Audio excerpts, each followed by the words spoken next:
On January 30th, gold and silver fell off a cliff, and almost nobody talked about it. No breaking alerts, no official explanation. Just a sudden, historic drop and silence. Before we go any further, if you want clear, no-noise explanations of what's really happening in markets and why it matters to you, subscribe to Market Expert. This channel focuses on facts, not hype. By the end of this video, you'll understand who appears to have triggered this crash, why it happened, and what it could mean for your money going forward. This matters because gold and silver aren't just metals, they're signals. If you have a 401k, an IRA, index funds, or even if you're just dealing with higher prices in everyday life, movements like this tell us something important is happening under the surface. When stocks wobble, investors look at metals. When inflation fears rise, metals usually respond. So when both gold and silver drop sharply, without a clear reason, that's a red flag. Here's what we know. On January 30th, during US market hours, gold and silver prices dropped sharply in a very short time window. Market data shows unusually heavy selling hitting futures markets almost simultaneously. This wasn't a slow decline. It wasn't spread out over hours or days. It was fast and concentrated. Here's the part most people miss. There was no corresponding collapse in physical demand. According to reports from bullion dealers and market participants, interest in physical gold and silver remained normal and in some cases elevated, even as paper prices fell. That disconnect matters. It tells us this move didn't start with people dumping real metal. It started on paper. Exchange data and trade reporting show that the selling pressure came from a small number of very large orders. These weren't retail investors clicking sell. These were institutional scale trades. And this is where the story shifts. Major financial outlets briefly mentioned the drop, then moved on. There was no sustained coverage, no deep explanation, no follow-up. Even more important, there was no obvious trigger. There were no surprise inflation numbers that morning. No emergency Federal Reserve announcement. No major geopolitical event breaking at that exact moment. Treasury yields didn't move enough to justify the size of the drop.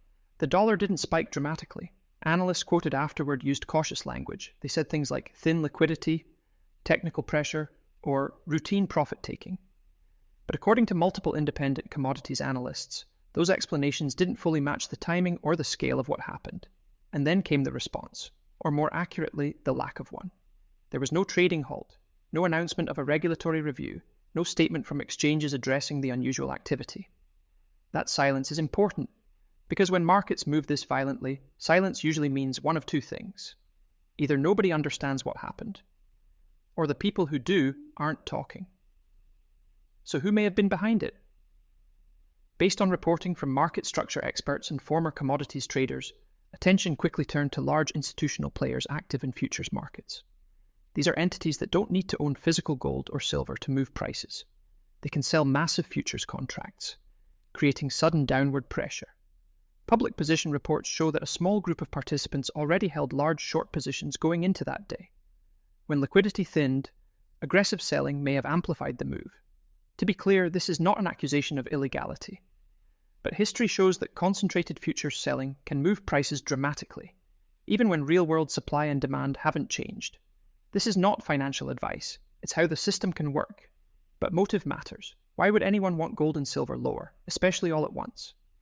Reports indicate that inflation expectations were creeping higher again in late January. Rising metals prices would have reinforced that signal. A sharp, sudden drop can do the opposite. It can cool inflation fears, it can stabilize bond markets, and it can protect certain leveraged positions tied to interest rates and currencies. In other words, pushing prices down, even temporarily, can buy time. Now let's make this real. Imagine a regular investor in Ohio with a standard 401k. They don't own gold bars, but their retirement fund includes commodities exposure as a hedge. That morning, automated systems detect the sharp drop. Risk models adjust. Exposure gets reduced. By the time prices stabilize days later, that investor's position is smaller. No alert, no explanation, just a quiet loss. Multiply that across millions of retirement accounts. So, who lost the most? Short-term traders caught on the wrong side were wiped out. Retail investors using stop-loss orders were forced out at the bottom. Meanwhile, players with deep capital and patience were able to hold or benefit. That pattern is familiar in fast, unexplained market moves. According to commodities lawyers and former regulators speaking publicly in the past, these situations often fall into grey areas, hard to prove intent, easy to explain away after the fact. But the bigger issue isn't one bad day. it's what this signals going forward. When traditional safe havens move violently without clear reasons, confidence takes a hit. And when confidence weakens, volatility usually spreads. Here's what to watch next. First, whether gold and silver recover smoothly or face repeated selling pressure. Second, whether futures positioning quietly changes in upcoming reports. And third, whether regulators eventually say anything at all. January 30th wasn't just a market glitch, it was a message, delivered quietly. The metals moved, the system shrugged, and most people never noticed. If you want updates on this story as it develops, and clear explanations of what these market signals mean for everyday Americans, subscribe to Market Expert and stay with us.